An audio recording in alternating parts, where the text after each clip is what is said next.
I regret that I'm drinking beer with this outfit. At least it's my Expos mug. Then it's kind of classy. Yeah, it looks like you could be drinking like a fancy cocktail. It's not clearly beer until you said so. It could be. Yeah, I thought it was like hazy. A screwdriver or something. The fanciest cocktail. Oh yeah. The cocktail of the common man.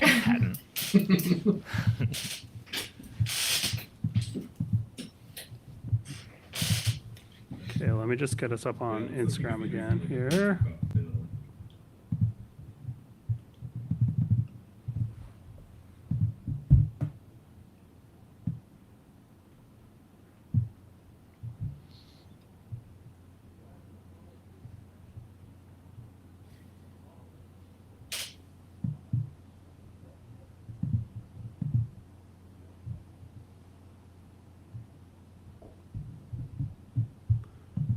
All right, I think we're ready to go.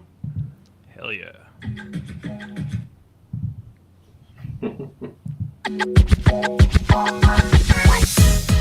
Hello and welcome to the Bravo Outsider Podcast, a very special live RHONY Reboot edition.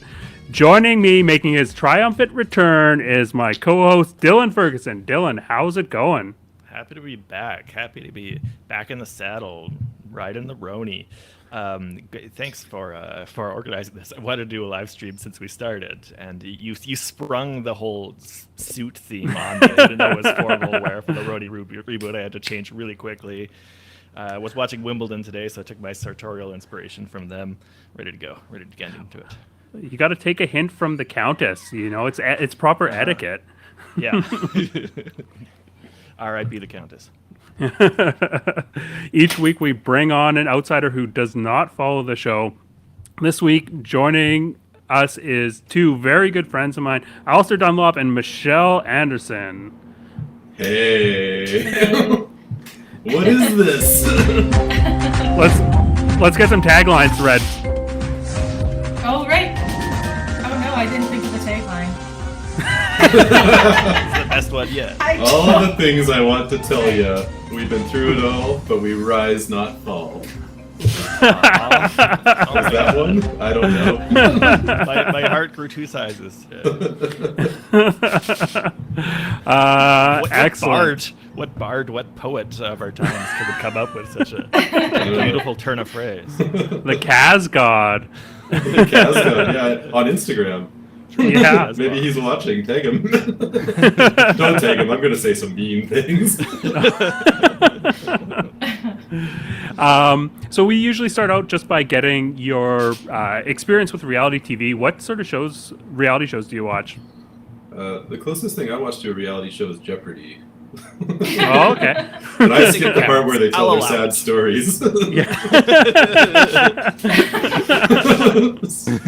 My favorite part of that bit of Jeopardy is that whenever Alex is like obviously super unimpressed with your story, his response is always, "Good for you." Oh yeah, that was the best. He's also keen to tell young women that they're doing very well. Yeah. Bright young women. Yeah. And Michelle, how about yourself? Jeopardy. I don't know if I good for you.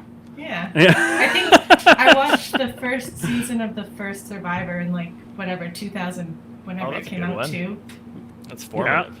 That's an epochal event. Excellent. Well, so you guys are clean slates. Do you want to just tell us what you're expecting from this? What are your impressions since we're live before this show has aired? You're a complete blank slate. I'm expecting there to be fights and people to be mean to each other, and yeah, I don't know. And that's just the podcast, folks. Yeah, and I don't know why I keep hanging out with you guys. That should have been your tagline. Yeah. I don't know I don't know what the taglines are supposed to be, so. Okay. Yeah, so that's do half true. of the people who say them. So yeah, you're in good company. Okay. So last week we had my dad on, or I guess the episode that just came out on Friday, and he kind of did okay, but missed the He did a really good job on the show, but he like kind of missed what the tagline was supposed to be. I feel like he didn't really have the cadence down, but otherwise, it's a very good show. Be sure to go and check that out. But yeah, speaking of taglines, since we've got the new season of Real Housewives of New York premiering, I wanted to go through the taglines. We can do a bit of a power ranking and rating as we usually do. It's my favorite part. I'm assuming that Alistair and Michelle, you have not heard these. You haven't been spoiled on social media. How about you, Dylan? No. Have you seen these? I've not heard them yet. No, I'm going in a virgin to this, and I can't wait. I don't even know what this is about. Do you mean to suggest that they haven't made it into the zeitgeist of our modern culture? I'm not surrounded with them every day without knowing it. Well, that will happen in about an hour or two. Oh, I see. Yeah. Yeah. Then comes your baptism. Okay, so we're gonna start with Aaron. I'm a true New Yorker. The only bull I'll take is by the horns. Dylan, what do you think? I love mixing a metaphor, so it gets points for that. The sentiment behind it is a little weak and obvious, though. I give that B-. Yeah, I was trying to think if this is something to do with the bull on Wall Street. I'm not sure what Aaron's background is, but yeah, I don't know. I'd agree B-. Michelle, what do you think of this one? I don't know who Erin is, but it's a Neither do I. woman. Yeah, we don't either. Wait, That's this- the great Oh. part. We're all kind of outsiders going into this. Yeah. This is a total reboot. All new people. Okay, I yeah, kind of know who I Jenny immediately Lyons thought is, of the but Wall that's about Street. it. I thought of the Wall Street thing too. And wait, what's this out of 1 to 10? Any sort of arbitrary rating you want to give it? Okay, I give it 2 4 thumbs out up. of 4 out of 6 stars. I don't know. Yeah. Okay. Alistair? Oh man, I don't know. I'm always uncomfortable with people using the word bull in place of a real curse word, so I'm gonna give it a C. C plus. You got a critic over here. Okay. Up next, Jenna Lyons' tagline is, "My lashes may be fake, but I definitely keep it real." So I know that she has a lashes company. That's one thing I do know. So I get that it's referencing something about her, Yeah. but it's really bad. I think just saying it may be fake, but I'm real. That's entry level. That's D for me.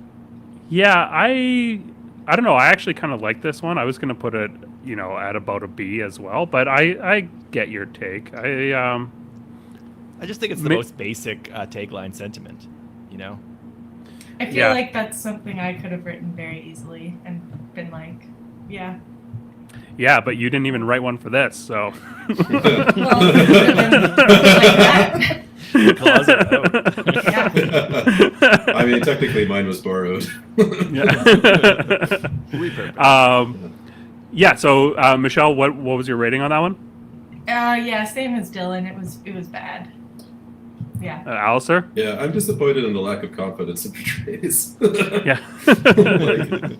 I think the show is famous for having people with cosmetic surgery, etc. Then being sensitive about your lashes is belies a lack of confidence. Yeah. Okay. So, I'm an outlier in scoring this, but the more I think about it, you could have a lot of fun with lashes if you wanted to do a play on words with getting your lashes. Yeah, if she got Yeah, together I with got the my other one, lashes something in. to do with the bull. Yeah. Yeah.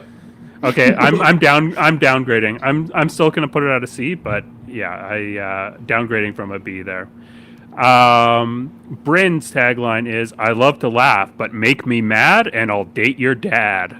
Good. Yeah, no, that's a solid A plus. Yeah, I assume there's probably some maybe something in her history about that. Maybe not. I hope not. Actually, I hope it's just a random statement. It's always a cool flex to be like, "I'm gonna fuck your parent." I think that's a cool flex, and it rhymes. So yeah, I mean, it's A for me. Yeah. Off on the plus, but it is solid A. Yeah. Yeah, I'm all in. A plus. Yeah. Yeah. Yeah, this is an A plus for me as well. And I think that she's the housewife that I'm most looking forward to. I think she's got a lot of potentials in Who's the this? little clips that we've Bryn? seen. This is Bryn, yeah. Okay. So you don't know any of the characters either, really. You've been No, going over yeah. footage of them in the minor leagues, though. I think. Yeah. Jessel's is, I always bring the flavor. It's not my fault you don't have any taste. Also, I find it kind of basic, like a pretty obvious metaphor there. I'll give it a C plus, but that's as far as I'm going to go. Okay. To me, it says the same thing as the lashes one. I just have so many questions. What is the most flavor? of them, Yeah. a lot of them express that same sentiment. It's just like how funnily do you express it? For me, that counts. Yeah. Or how absurdly you express it. That's I grade very high for like surreal weirdness, and this doesn't have it. Yeah. Yeah. Yeah, I'm gonna put this at a C as well. I think it's like pretty entry level. It's what I would assume someone on the show would have. We've got Cy. In New York, there's a lot of bad apples, but I'm the baddest of the bunch. Well, that's a problem because apples don't come in bunches. Oh, they come in bushels. That's true. Yeah. If he said he was the baddest of the bushel, I'd give this an A.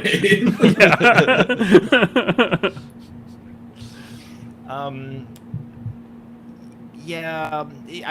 Okay, apples, big apples. Sure. Okay, there's that, but it's not reaching very far, is it? It's not reaching very far. And like the if it's referencing a common statement, it's referencing like the bad apple, which ruins the batch or the bunch or whatever it is. That's what that saying is saying, that you ruin everything for everybody. It's the confidence isn't working for me, and and neither is the metaphor. I'll give it C, down the middle C. Yeah, I was gonna go with a C as well, but if it is not actually a bunch, like if a group of apples is not a bunch, I'm gonna upgrade it because I like the confidence of a producer. Probably was like, hey, that's wrong, and still to run with it. That does give it some extra juice. Yeah. Yeah. Extra apple juice. And finally, we've got Uba, the secret ingredient. Darling, it's me. I kind of like how it sounds like a drag queen from the 70s. Like it's very just straight up, just flamboyant. There's no real metaphor. There's no real pun. There's no connection to anything. Yeah. But I like that kind of like just like direct flamboyance. There's a sincerity to it that I appreciate. I'll give it a B plus. Yeah, you just kind of have to believe it, right? Like he just says it, and you're like, okay, I guess so. It's like Peter Pan. You just gotta believe it, and it takes Yeah. Just say there's gonna be a food fight. Yeah, I'm gonna put this at a C as well. I like. Maybe it's going to be... Yeah, no, this is not going to really grow on me. I think that there's nothing to this one. So even if she gives it like the greatest read, I feel like it's middling on me. So the show is concerned about the season after kind of having a lukewarm response to the taglines? No, that's too early to get nervous. No, yeah, okay, so... Let's get into your expectations for this season. What are you looking for, and from what you have seen of these housewives and like promotional information, like what are you hoping for? Well, you know me, I'm like a pretty like straight text guy. I try to avoid as much of the behind the scenes stuff as I can, even as I appreciated that it's so much a part of the ecosystem that they exist within. Now, I really like to just to hold off for the actual episodes, I don't know anything about any of these people except a little bit about Jenna Lyons, right? Which I remember from like her being a very minor like Obama era celebrity. What little I've seen, I see that they're really playing up like the diversity of the cast, which is something the show's needed, except like when I read their bios and it's like a fashion influencer, another fashion influencer, another fashion influencer. You see that the diversity is just literally pigmentation.